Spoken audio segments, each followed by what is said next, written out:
بسم اللہ الرحمن الرحیم۔ آج بات کریں گے مسلم لیگ نون کی سیاست پر۔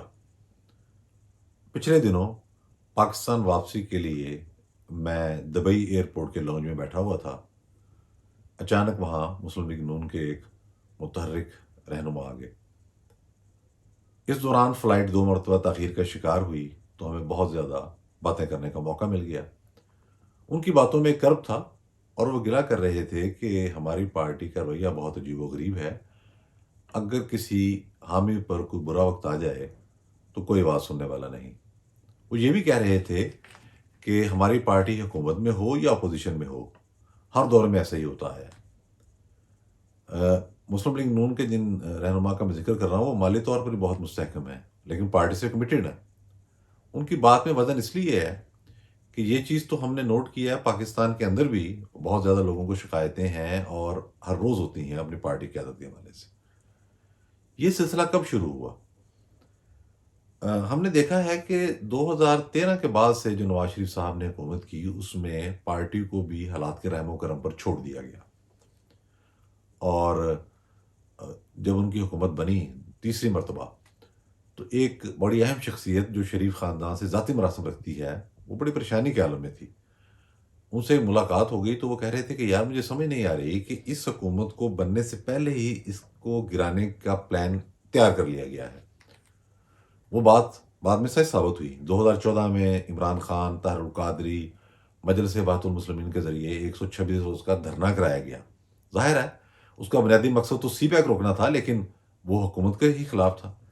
اس کے باوجود حیرت انگیز طور پر سی پیک بھی شروع ہو گیا، بجلی کے بحران پر بھی قابو پا لیا گیا، ایک انفراسٹرکچر بھی بن رہا تھا، اور یہ نظر آنا شروع ہو گیا کہ ملک کے اندر کاروباری اور تجارتی سرگرمیاں زور پکڑیں گی۔ لیکن پھر ہم نے دیکھا کہ اسٹیبلشمنٹ اور اس کی روایتی حریف سپریم کورٹ حرکت میں آئیں اور حکومت کو نکال باہر کیا گیا۔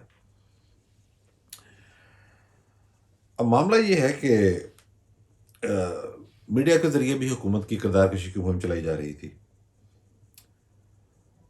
اس دوران نواز شریف صاحب کو ان کے کچھ خیر خواہوں نے رابطہ کیا اور یہ کہا کہ دیکھیں یہ بہت لمبا پلان نظر آ رہا ہے، آپ اور آپ کی فیملی مشکل میں آئیں گی، پارٹی مشکل میں آئے گی، تو ابھی سے آپ پیش بندی کے طور پر کچھ جوابی اقدامات کریں۔ تو انہیں بڑا حیرت انگیز جواب ملا کہ ہم نے کچھ نہیں کرنا۔ یہ کچھ اس قسم کی کیفیت ہے جو بعد میں عرفان صدیقی صاحب کے کالموں سے بھی واضح ہوتی ہے کہ نواز شریف صاحب پر طاری ہو چکی تھی۔ عرفان صدیقی صاحب نے بتایا کہ وہ ایک دفعہ پرائم منسٹر کو ملنے گئے نواز شریف صاحب کو، تو وہ خود سخت پریشان بیٹھے ہوئے تھے اور وہ یہ کہہ رہے تھے کہ جنرل رحیل شریف ایکسٹینشن کے لیے دباؤ بہت زیادہ ڈال رہے ہیں مجھ پر، میں سوچ رہا ہوں کہ خود استعفیٰ دے دوں۔ یہ وہی نواز شریف ہیں جو اس سے پہلے ہر چیلنج کو قبول کرتے تھے اور سامنے آ کے فرنٹ سے اس کو فیس کرتے تھے، لیکن رحیل شریف کے معاملے پر جب ان کی یہ کیفیت تھی تو اس کا مطلب یہ ہے کہ واقعتاً تیسرے ٹینور میں آ کے ان کا جو ایک ذہنی معاملہ تھا وہ تبدیل ہو گیا اس حوالے سے۔ اور ہم نے یہ بھی دیکھا کہ شریف خاندان کی جو سیاست ہے اس میں بہت ساری چیزیں غیر ضروری آ گئیں، مثلاً مخالفین کی غیر ضروری پذیرائی کرنا۔ جو ان پر تنقید کرتے تھے یا شریف خاندان کو بہت زیادہ رگڑا لگاتے تھے ان کو انہوں نے قریب کیا۔ M D P T V تک ایسے لوگوں کو لگایا گیا جو اسٹیبلشمنٹ کے ایما پر شریف خاندان حتیٰ کہ میاں شریف کی بھی کردار کشی کرتے رہے مرحوم کی، اور یہ سلسلہ ابھی تک ہی چل رہا ہے۔ ابھی بھی آپ دیکھیں کہ بہت سارے لوگ ایسے پیمرا میں بھی موجود ہیں جو اس حکومت کے سخت مخالف ہیں، انہوں نے نہیں نکالا۔ ان کی کمزوریاں کہہ لیں یا جو کہہ لیں، یا خوش آمدیوں میں ہیں یا خود پر رگڑا جو ان کو لگاتے ہیں ان کو یہ قریب کر لیتے ہیں۔ یہ ایک ان کا بہت بڑا ایشو رہا ابھی تک ہے۔ اب معاملہ یہ ہے کہ اس دوران یہ بھی ہوا کہ مسلم لیگ نون کو ملک بھر میں اپنے جھنڈے پھہرانے کا موقع ملا۔ یہ 90 سے لے کر اب تک کی بات ہے۔ کے پی کے اندر موقع ملا، انہوں نے خود گنوا دیا۔ بلوچستان میں موقع ملا، انہوں نے خود گنوا دیا۔ انہیں سندھ اور کراچی میں موقع ملا، انہوں نے خود گنوایا۔ حالت یہ کر دی کہ مسلم لیگ نون کے جو سندھ کے صدر تھے ان کو مجبور کر دیا کہ پیپلز پارٹی میں چلے جائیں، اور ایک رکن اسمبلی وہاں سے جیتے کراچی سے مسلم لیگ نون کے ٹکٹ پر، وہ وزیر بنے، وزیر مملکت بحر ریلوے۔ ان کو اتنا زج کیا کہ وہ پارٹی چھوڑ کر پیپلز پارٹی میں چلے گئے۔ تو یعنی کہ اس جماعت نے اپنے آپ کو خود سارے صوبوں سے بھی نکالا۔ یہ بھی حیرت انگیز بات تھی۔ اور یہ چیز ہمیں اب واضح طور پہ نظر آ رہی ہے کہ پچھلے دنوں جو مسلم لیگ نون کی مقبولیت کی لہر تھی حکومت میں آنے سے پہلے، سو کالڈ وفاقی حکومت نام نہاد میں، اس کی بنیادی وجہ ان کی اپنی کارکردگی نہیں تھی، ان کی تو تنظیم ہی کوئی نہیں ہے۔ وہ بنیادی طور پر عمران خان صاحب کی ناقص کارکردگی تھی، جس کی وجہ سے لوگ مسلم لیگ نون کے دور کو یاد کر رہے تھے۔ نون لیگ کا اپنا عالم یہ ہے کہ لاہور جیسے شہر میں جو پارٹی پریزیڈنٹ ہیں ان کے انتقال کو 1 سال سے زائد کا عرصہ گزر چکا ہے، اور وہاں انہوں نے کسی دوسرے کو موقع نہیں دیا کہ وہ آئے اور پارٹی کے لیے کام کرے۔ بڑے عجیب و غریب رویہ ہے۔ حمزہ شباز شریف کے بارے میں یہ کہا جاتا ہے کہ وہ کارکنوں سے رابطہ رکھتے ہیں لیکن مقبولیت ان کو حاصل نہیں ہے۔ شباز شریف صاحب کے بارے میں یہ بات بالکل واضح ہو چکی کہ پارٹی ان کا درد سر ہے ہی نہیں۔ مریم نواز بہرحال ایک مقبول چہرہ ہے اور یہ کہا جاتا ہے کہ لوگوں میں ان کی پذیرائی ہوتی ہے، لیکن ان کے متعلق ایک انتہائی خطرناک تاثر ہے۔ وہ تاثر یہ ہے کہ وہ سیاست کرتے کرتے بیچ میں سے غائب ہو جاتی ہیں، اور یہ تاثر بھیجا نہیں ہے، اس کی کئی مثالیں ہیں۔ اس وقت بھی وہ انگلینڈ میں بیٹھی ہوئی ہیں۔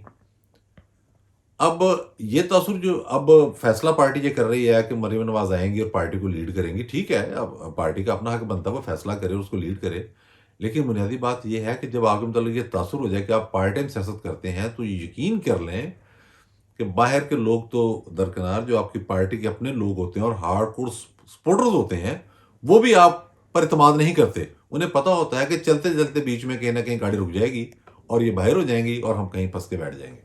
تو یہ تاثر بہرحال ان کو دور کرنا ہوگا۔ اب دیکھتے ہیں کس طرح سے کرتے ہیں۔ اب پارٹی کو منظم کرنا، اس کو آگے لے کے چلنا، اس دوران ایک اور بڑی اہم ڈیولپمنٹ ہوئی کہ وسائل کی کمی اس پارٹی کے پاس کبھی نہیں رہی۔ ایک نامور تحقیقاتی صحافی نے ایک رپورٹ تیار کی اور وہ شائع ہوئی قومی اخبارات میں، تو انہوں نے بتایا کہ مسلم لیگ نون اگر سوشل میڈیا کے محاذ پر پی ٹی آئی کا مقابلہ کرنا چاہے تو بڑی آسانی سے کر سکتی ہے۔ انہوں نے اعداد و شمار دیے کہ ان کے ارکان اسمبلی کتنے ہیں، ان کے ورکرز کتنے ہیں، یونٹ کتنے ہیں، اس طرح سے اگر کام کیا جائے تو ایسے ہو جائے گا۔ ساتھ ہی انہوں نے یہ بھی بتایا وسائل کی بھی کوئی کمی نہیں، لیکن وہاں بھی کوئی کام نہیں ہے۔ پارٹی کا کوئی ونگ، وہ وکلا کا ونگ ہو، وہ ایم ایس ایف ہو، وہ یوتھ ونگ ہو، وہ کسانوں کا ونگ ہو، کوئی ونگ متحرک نہیں ہے۔ اگر کوئی کام کر رہا ہے تو اپنے طور پر کر رہا ہے، پارٹی کو اس سے بالکل کوئی انٹرسٹ نہیں ہے۔ تو یہ ڈیموکریٹک سسٹم کو مضبوط کرنے کے لیے جمہوری پارٹیوں کا مضبوط ہونا بہت ضروری ہوتا ہے، یا کم از کم اپنی تنظیم کے حد تک کام کرنا ضروری ہوتا ہے۔ یہ جمہوریت کے لیے بنیادی ریکوائرمنٹ ہے، لیکن مسلم لیگ نون ہمیں اس سے بہت دور جاتی نظر آ رہی ہے۔ تنظیم سازی کے حوالے سے اس کا جو حال ہے وہ میں سمجھتا ہوں کہ پاکستان کی کوئی بھی جماعت جو ہے، چھوٹی جماعت ہو یا بڑی جماعت ہو، اس سے بھی بدتر ہے۔ ہر پارٹی کی تنظیم موجود ہے اور باقاعدہ کمانڈ ہے۔ ان کا عالم یہ ہے آج کہ مفتاح اسماعیل جو سابق وزیر خزانہ ہیں، انہوں نے جو کچھ کیا اپنی مرضی سے تو نہیں کیا، حالات تھے۔ وہ موجودہ وزیر خزانہ اسحاق ڈار اب تنقید کر رہے ہیں۔ یہ کیا ہے؟ پارٹی کی کمانڈ کا نہ ہونا۔ یہ بہت ہی ایک خطرناک پہلو ہے جو مسلم لیگ نون کو آگے بھی بہت نقصان پہنچا سکتا ہے۔ اور اینڈ میں یہی کہنا چاہوں گا کہ اب مریم آئیں یا نواز شریف آئیں، یہ پاسبل نہیں ہے کہ وہ سمجھیں کہ جیسے وہ آئیں گے تو ایک دم کوئی انقلاب برپا ہو جائے گا۔ آ کے انہیں پارٹی کے لیے کام اس انداز میں کرنا ہوگا کہ پارٹی کے تمام ونگز کو متحرک کرنا ہوگا اور ان کو ساتھ لے کے چلنا ہوگا۔ اس کے بعد کہیں جا کے آپ جو نیا سینیریو ہے، جو ظاہر ہے اسٹیبلشمنٹ نے تیار کیا ہے، اس میں آپ کی پراپر طریقے سے سیاسی انٹری ہو سکے گی۔ الیکشن کی بات تو بعد میں کریں گے۔ اور سب سے اہم بات، اسٹیبلشمنٹ کی بہت پرانی خواہش تھی کہ پنجاب میں مسلم لیگ نون کا طلسم توڑ دیا جائے۔ وہ بڑی حد تک پوری ہو چکی ہے، آپ کو نظر آ رہا ہے۔ اس میں دیکھیں جو جینون بات ہے وہ جینون ہے۔ جب آپ مقابلہ کرنے کو تیاری نہیں ہے تو کسی نے تو جگہ فل کرنی ہے۔ اور پھر جو سیاست کے نئے ٹرینڈ ہیں اس میں تو سوائے اگریسو ہونے کے دوسرا کوئی راستہ ہے ہی نہیں۔ وہ آپ بھول جائیں روایتی طریقہ کار کے، جناب فلانا، کوئی طریقہ نہیں ہے۔ آپ نے اگریسو ہونا ہے۔